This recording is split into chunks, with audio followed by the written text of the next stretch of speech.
2024ಕ್ಕೆ ಬಾಯ್, 2025ಕ್ಕೆ hi. ಹೊಸ ವರ್ಷದ ಸಂಭ್ರಮದಲ್ಲಿ ಸಿಲಿಕಾನ್ ಸಿಟಿ ಎಂಜಾಯ್. ಜಿಲ್ಲೆಯಲ್ಲೂ ಜನ ಫುಲ್ ಜಾಲಿ. ಬೆಂಗಳೂರಿನಲ್ಲಿ ನ್ಯೂ ಇಯರ್ ಎಫೆಕ್ಟ್ ಸೆಲೆಬ್ರೇಷನ್ ವೇಳೆ ಕೆಲವರ ರಂಪಾಟ, ಕುಡಿದು ಟೈಟ್ ಆದವರನ್ನ ಆಸ್ಪತ್ರೆಗೆ ಸೇರಿಸಿದ ಪೊಲೀಸ್. ಡ್ಯಾನ್ಸ್ ಮಾಡುವ ವಿಚಾರವಾಗಿ ಯುವಕರ ಕಿರಿಕ್, ಗಲಾಟೆ ಮಾಡಿದವರಿಗೆ ಲಾಠಿ ಏಟು ಕೊಟ್ಟ ಪೊಲೀಸ್. ವಿಜಯಪುರದ ಟೌನ್ ಪ್ಯಾಲೇಸ್ ಹೋಟೆಲ್ ಬಳಿ ಘಟನೆ. ಹುಟ್ಟೂರು ತಲುಪಿದ ಹುತಾತ್ಮ ದಿವಿನ್ ಪಾರ್ಥಿವ ಶರೀರ ಇಂದು ಸಾರ್ವಜನಿಕ ದರ್ಶನದ ಬಳಿಕ ಅಂತಿಮ ಸಂಸ್ಕಾರ. ಕೊಡಗಿನ ವೀರನಿಗೆ ಕುಟುಂಬಸ್ಥರ ಕಣ್ಣೀರ ನಮನ. ಸಾರಿಗೆ ನಿಗಮಗಳಿಗೆ ಸರ್ಕಾರದಿಂದ ಗುಡ್ ನ್ಯೂಸ್. 4 ನಿಗಮಗಳಿಗೆ 2,000 ಕೋಟಿ ರೂಪಾಯಿ ರಿಲೀಸ್.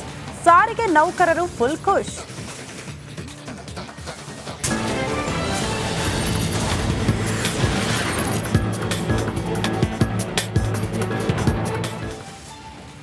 ನಮಸ್ಕಾರ, ಶುಭೋದಯ. ನೀವು ನೋಡ್ತಾ ಇದ್ದೀರಾ ರಿಪಬ್ಲಿಕ್ ಕನ್ನಡ. ನಾನು ಶ್ರುತಿ. ರಿಪಬ್ಲಿಕ್ ಕನ್ನಡ ಸಮಸ್ತ ವೀಕ್ಷಕರಿಗೆ ಹೊಸ ವರ್ಷದ ಹಾರ್ದಿಕ ಶುಭಾಶಯಗಳು ಅಂತ ಹೇಳ್ತಾ, ಕರ್ನಾಟಕ ಎಕ್ಸ್ಪ್ರೆಸ್ ನ್ಯೂಸ್ ನೋಡೋಕ್ಕೂ ಮುನ್ನ ಒಂದು ಮೇಜರ್ ಅಪ್ಡೇಟ್ ಇದೆ. ಸಹಜವಾಗಿ ಇದು ಮೇಜರ್ ಅಪ್ಡೇಟ್ ಅನ್ನೋದಕ್ಕಿಂತಲೂ ಕೂಡ ಹೊಸ ವರ್ಷದ ಸಂಭ್ರಮ ಎಲ್ಲೆಡೆ ನೋಡೋದಕ್ಕೆ ಸಿಗ್ತಾ ಇದೆ. ಹೊಸ ವರ್ಷದ ಸಂಭ್ರಮದಲ್ಲಿ ಮಿಂದೆದ್ದಿದ್ದಾರೆ ಕರುನಾಡಿನ ಜನತೆ. ಈ ಭಾಗದ ಜನರಿಗೆ ರಸ್ತೆ ಇಲ್ಲದೆ ನಿತ್ಯ ಪರದಾಡ್ತಿದ್ದಾರೆ. ನೋಡಿ, ಹೊಸ ವರ್ಷದ ಸಂಭ್ರಮ ಕೆಲವರಿಗೆ, ಮತ್ತೊಂದು ಕಡೆ ರಸ್ತೆ ಇಲ್ಲದೆ ಜನ ಪರದಾಡ್ತಿದ್ದಾರೆ. ಎಲ್ಲಿ ಏನಾಯಿತು ಅನ್ನೋದರ ಕುರಿತು ರಿಪಬ್ಲಿಕಾಣ ಹೊಸ ವರ್ಷದಂದು ಕೂಡ ಜನರ ಧ್ವನಿಯಾಗಿ ಕೆಲಸ ಮಾಡ್ತಿದ್ದೀವಿ, ಜನರ ಸಮಸ್ಯೆಗೆ ಧ್ವನಿಯಾಗ್ತಿದ್ದೀವಿ. ಹೊಸ ವರ್ಷದಲ್ಲೂ ಕೂಡ ರಿಪಬ್ಲಿಕಾಣ ಜನಪರ ಕಾಳಜಿ. ರಿಪಬ್ಲಿಕಾಣದಿಂದ ವಿನೂತನ ಪ್ರಯತ್ನ, ಹಳ್ಳಿ ಜನರ ಧ್ವನಿ ಆಗ್ತಾ ಇದೆ ನಿಮ್ಮ ರಿಪಬ್ಲಿಕಾಣ. ನ್ಯೂ ಇಯರ್ಗೆ ಕುಗ್ರಾಮದಲ್ಲಿ ನಮ್ಮ ವಾಸ್ತವ್ಯ. ಮುಖ್ಯಮಂತ್ರಿಗಳೇ, ಸಚಿವರೇ, ಒಮ್ಮೆ ಬನ್ನಿ ಇಲ್ಲಿಗೆ. ಕುಮಟಾ ತಾಲೂಕಿನ ಮೆದಿನಿ ಗ್ರಾಮದ ಅವ್ಯವಸ್ಥೆಯನ್ನ ನೀವು ನೋಡಲೇಬೇಕು. ಇಡೀ ಕರುನಾಡಿನ ಜನತೆ ಹೊಸ ವರ್ಷ ಬಂತು, ಅದ್ಧೂರಿಯಾಗಿ ಬರಮಾಡ್ಕೊಂಡ್ವಿ, ಆ ಸಂಭ್ರಮದಲ್ಲಿ ಇದ್ರೆ, ಇವತ್ತು ರಿಪಬ್ಲಿಕಾಣ ನಿಜವಾದ ಅವ್ಯವಸ್ಥೆಯಲ್ಲಿದೆ. ಜನ ಎಲ್ಲಿ ಸಮಸ್ಯೆ ಅನುಭವಿಸ್ತಿದ್ದಾರೆ, ಯಾವ ಸಮಸ್ಯೆ ಬಗೆಹರಿದ್ರೆ ಜನರಿಗೆ ಖುಷಿ ಆಗಬಹುದು, ಅದನ್ನ ಬೆನ್ನತ್ತಿ ಹೊರಟಿದೆ ನಿಮ್ಮ ರಿಪಬ್ಲಿಕಾಣ.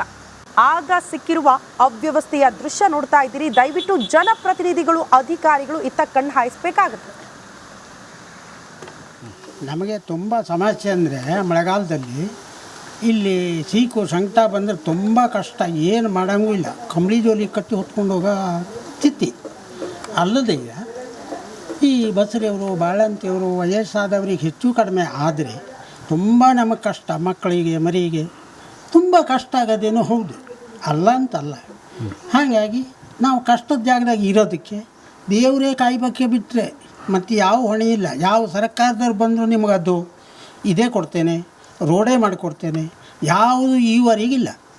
ನಮಗೆ ಈಗ ವರ್ಷ 67 ಕಳೆದು ಹೋತು. ಆದರೆ ನಮ್ಮ ಕಾಲಕ್ಕೂ ಇಲ್ಲ, ನಮ್ಮ ಮಕ್ಕಳ ಕಾಲಕ್ಕೂ ಇಲ್ಲೋ ಏನೋ ದೇವರಿಗೆ ಗೊತ್ತು. ಇಷ್ಟೊಂದು ಹೇಳಲಿಕ್ಕೆ ನಾವು ಇಷ್ಟ ಬಿಡ್ತೇವೆ. ಎಲೆಕ್ಷನ್ ಬಂದರೆ ಬರ್ತಾರೆ, ಓಟ್ ಕೇಳಲಿಕ್ಕೆ ತುಂಬ ಜನ ಬರ್ತಾರೆ. ಉತ್ತರ ಕನ್ನಡ ಜಿಲ್ಲಾ ಕೇಂದ್ರದಿಂದ ಸುಮಾರು 125 ಕಿಲೋಮೀಟರ್ ದೂರದಲ್ಲಿರುವ ಮೇದಿನಿ ಗ್ರಾಮದಲ್ಲಿ ನಿಮ್ಮ ರಿಪಬ್ಲಿಕ್ ವಾಹಿನಿ ಇದೆ. ಇಲ್ಲಿನ ಚಿತ್ರಣವನ್ನು